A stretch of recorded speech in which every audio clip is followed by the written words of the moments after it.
Gnassingbé Eyadema, de son vrai nom Étienne Eyadema, est un homme politique togolais né le 26 décembre 1935 à Pierre dans la région de Kara au Togo.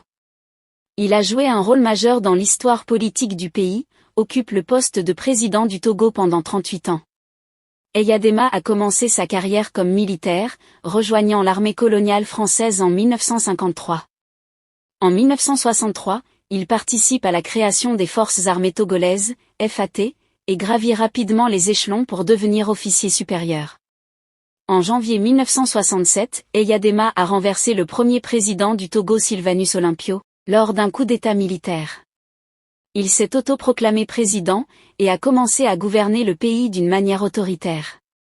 Eyadema a instauré un régime politique basé sur le parti unique, et a restreint les libertés politiques et les droits de l'homme. Son règne a été marqué par des périodes d'instabilité politique, de répression contre l'opposition et les médias, ainsi que de corruption généralisée. En 1991, Eyadema a été contraint d'adopter une constitution multipartie et d'organiser des élections présidentielles. Cependant, il a remporté toutes les élections suivantes, suscitant des accusations de fraude et d'irrégularité électorale. Son parti politique, le Rassemblement du peuple togolais RPT, a également dominé le paysage politique togolais. En février 2005, Eyadema est décédé subitement, et son fils Faure Gnassingbé a été nommé président par l'armée. Cela a déclenché une vague de protestations et de violence dans le pays, car beaucoup considéraient cette succession comme illégitime. Les années suivantes ont été marquées par des tensions politiques, des élections controversées et des manifestations populaires.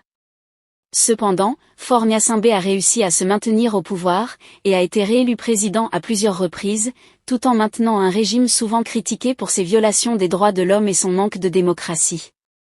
L'histoire Gnassingbé Eyadema est marquée par son ascension au pouvoir par la force, son règne autoritaire et sa prise en main du pays pendant de nombreuses décennies.